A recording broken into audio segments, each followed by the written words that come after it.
Up એટલે જગાડવું, હર એટલે તેણી, કોને તો કે ખિસકોલીને, રેબિટ એટલે કે સસલું કહે છે ચાલો આપણે તેને જગાડીએ. ડોંકી ગધેડો સેઝ સ્ક્વિરલ ગેટ અપ, ગધેડો કહે છે ખિસકોલી ગેટ અપ એટલે કે ઊભી થા. કેમલ ઊંટ કહે છે યસ ગેટ અપ, હા ઊભી થા. એલિફન્ટ સેઝ હાથી કહે છે come and play with us, આવ અને અમારી સાથે રમ.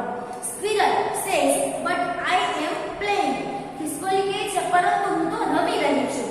કેટ કહે છે વોટ, શું. અત્યાર સુધીની આપણે જેટલી વાર્તા છે ફરીથી જોઈ જઈએ.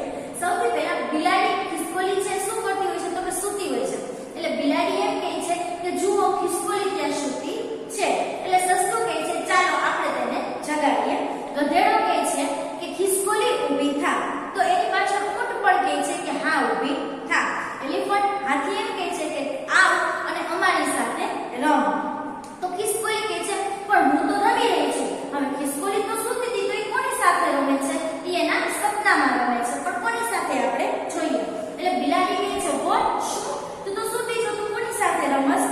એટલે રેબિટ કહે છે you are not playing you are sleeping, સસલું શું કહે છે કે તું રમી રહી નથી, તું શું કરી રહી છે તો કે સ્લીપિંગ, તું સૂતી રહી છે. સ્ક્વિરલ એટલે કે ખિસકોલી કહે છે નો આઈ એમ પ્લેઇંગ વિથ જમ્બો, ખિસકોલી શું કહે છે કે ના હું તો જમ્બો સાથે રમી રહી છું. એલિફન્ટ એટલે કે હાથી છે એમ પૂછે છે હુ ઇઝ જમ્બો, આ જમ્બો કોણ છે. તો સ્ક્વિરલ એટલે કે ખિસકોલી કહે છે ધ બેબી એલિફન્ટ, બેબી એટલે નાનું બાળક અને એલિફન્ટ એટલે હાથી, એટલે કે હાથીનું નાનું બચ્ચું.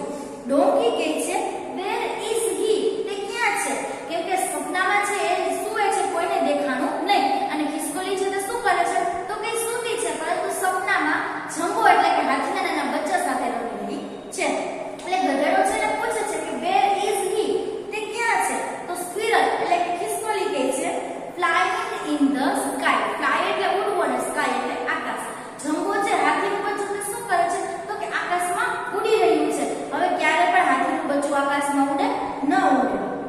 એલિફન્ટ કહે છે વોટ, શું, એને તો આશ્ચર્ય થયું કે હાથીનું બચ્ચું થોડી કઈ ઉડતું હશે, એટલે એને પૂછ્યું કે શું, તો સ્ક્વિરલ ખિસકોલીએ કીધું yes now he is sitting on a cloud, કે હા અત્યારે તે ક્લાઉડ એટલે વાદળ, તે વાદળો ઉપર બેઠું છે. પહેલા તે આકાશમાં ઉડતું હતું અને પછી શું કર્યું તો કે ઉડી અને વાદળો પર બેસી ગયું. કે વોટ ઇઝ હી ડુઇંગ, તો કે તે શું કરી રહ્યું છે, બિલાડી પૂછે છે કે તે વાદળ ઉપર બેઠું પછી તે શું કરે છે. તો સ્ક્વિરલ કહે છે કેચિંગ ધ સ્ટાર્સ, કેચ એટલે પકડવું અને સ્ટાર્સ એટલે તારાઓ, એ વાદળો ઉપર બેસીને તારાઓ પકડી રહ્યું છે.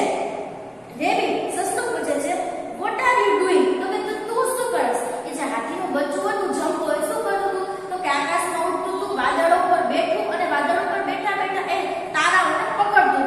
તો સ્ક્વિરલ જે સૂતી હતી અને સપનામાં જમ્બો સાથે રમતી હતી એ શું કરી રહી છે એવું સસલું પૂછે છે. તો ખિસકોલી કહે છે આઈ એમ સિટિંગ ઓન જમ્બો, હું શું કરું છું તો કે જમ્બોની માથે, સીટ એટલે બેસું, હું જમ્બોની માથે ઉપર બેઠી છું. I am putting the stars in my pockets, pockets એટલે ખીચા અને સ્ટાર્સ એટલે કે તારાઓ, પુટ એટલે કે મૂકવું. જમ્બો શું કરે છે તો કે વાદળ ઉપર બેઠા બેઠા તારા તોડે છે. તો સ્ક્વિરલ ખિસકોલી એ શું કરે છે તો કે જમ્બોના માથા ઉપર બેઠી છે અને જે જમ્બો છે હાથીનું બચ્ચું એ તારા તોડી તોડીને આપે છે, એ ખિસકોલી એના ખીચામાં મૂકે છે. રેબિટ સસલું કહે છે ઓહ યુ આર ડ્રીમિંગ, હા હા હા, એ શું કહે છે અરે તું તો સપનું જોવસ. ઓલા બધાને એમ થઈ ગયું કે આ તો સાચે કોઈ સાથે રમે છે સૂતા સૂતા, એ તો કોઈ દેખાતું નથી, પરંતુ હકીકતમાં ખિસકોલી શું કરતી હતી તો એ ખિસકોલી શું કરતી હતી તો કે તે સપનું જોતી હતી અને સપનામાં જમ્બો નામના હાથીનું જે બચ્ચું હતું તેની સાથે રમતી હતી. છે ને સરસ મજાની વાર્તા. ચલો હવે આપણે એના થોડા પ્રશ્ન જવાબ છે તે કરીએ. હું તમને સ્વાધ્યાય પોથીમાંથી થોડા પ્રશ્નો છે એ પ્રશ્ન બોલીશ અને એના જવાબ બોર્ડ ઉપર લખાવીશ. તમારે આજે વાર્તા આપણે જોઈ તેના સ્પેલિંગ પાકા કરી, આ વાર્તા વાંચી તેનું ગુજરાતીમાં ભાષાંતર કરી અને પ્રશ્ન જવાબ લખો છો તમારી પાકી બુકમાં લખવાના રહેશે. પહેલો પ્રશ્ન છે what is squirrel doing, squirrel એટલે ખિસકોલી, ડુ એટલે કરવું, ખિસકોલી શું કરી રહી છે. કાઉન્સમાં બે ઓપ્શન આપ્યા છે સ્લીપિંગ કે રનિંગ. સ્લીપ એટલે શું, રન એટલે દોડવું. હવે વાર્તા ઉપરથી મને કેવો જોઈ કે ખિસકોલી છે તે શું કરી રહી હતી તો કે સૂઈ રહી હતી, એટલે પહેલાનો જવાબ આવશે સ્ક્વિરલ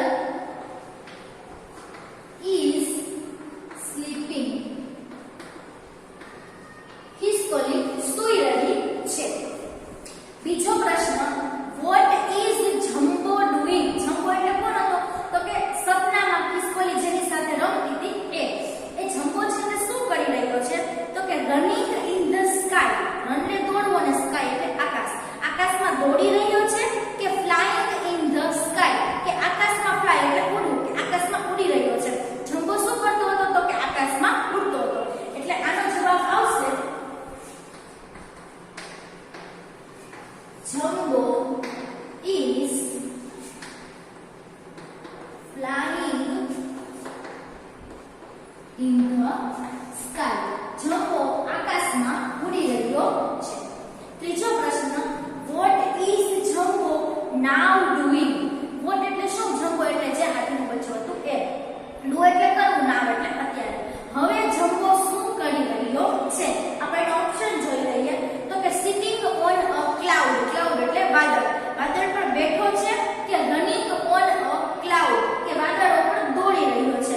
તો જમ્બો શું કરતો હતો કે પહેલા આકાશમાં ઉડ્યો, પછી વાદળ ઉપર બેઠો અને વાદળ ઉપર બેઠા બેઠા એને તારા છે બધાય લીધા, ભેગા કર્યા. તો આમાં આવશે sitting on a cloud, એક વાદળ ઉપર જમ્બો બેઠો હતો. એટલે લખશું Jumbo is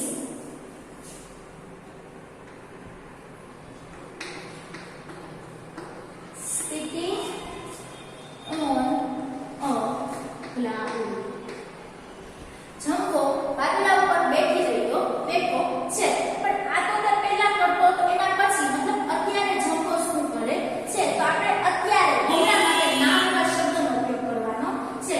તો જમ્બો is આપણે અહીં લખી નાખશું નાવ. આ વસ્તુ ભૂલાય નહીં કે જમ્બો અત્યારે ક્લાઉડ એટલે કે વાદળા ઉપર બેઠો છે. એના પછી what is jumbo doing? Jumbo શું કરી રહ્યો છે? તો કે counting the stars. પહેલો ઓપ્શન છે counting the stars. count એટલે ગણવું, stars એટલે તારાઓ. તારાઓ ગણી રહ્યો છે કે catching the stars. catch એટલે પકડવું, stars એટલે તારાઓ, કે તારાઓને પકડી રહ્યો છે. જમ્બો શું કરતો હતો તો કે વાદળા ઉપર બેસીને બધા તારા પકડતો હતો, ભેગા કરતો હતો. એટલે catching the stars આવશે. જવાબ લખશું Jumbo is catching the stars. Jumbo તારાઓ પકડી રહ્યો છે. અને છેલ્લો પ્રશ્ન, what is squirrel doing? squirrel એટલે ખિસકોલી. ખિસકોલી શું કરી રહી છે? તો ઓપ્શન આપેલા છે putting the stars in pockets. put એટલે મૂકવું, stars એટલે તારાઓ, in pockets એટલે ખીચામાં. ખિસકોલી છે એ તારાઓ ખીચામાં મૂકી રહી છે કે catching the stars કે એ પણ જમ્બોની જેમ તારા પકડી રહી છે. તો તારા કોણ પકડતું હતું? જમ્બો. અને જમ્બો તારા પકડી તેને કોણે આપતું હતું? તો કે સ્ક્વિરલ, ખિસકોલીને આપતું હતું. અને ખિસકોલી શું કરતી? તો કે પોતાના ખીચામાં બધા તારાઓ મૂકતી હતી. એટલે જવાબ આવશે પાંચમાનો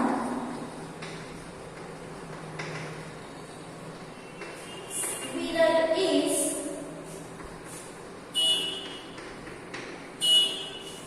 putting the stars in pockets.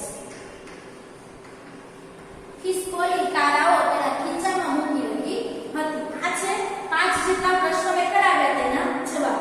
સરસ મજાની વાર્તા છે, તમારે સમજવાની છે, ગુજરાતી કરતા શીખવાનું છે. એના પ્રશ્ન જવાબ, એના જવાબ કઈ રીતે લખાય તે પણ સમજી અને પાકી બુકમાં લખવાના રહેશે. Thank you.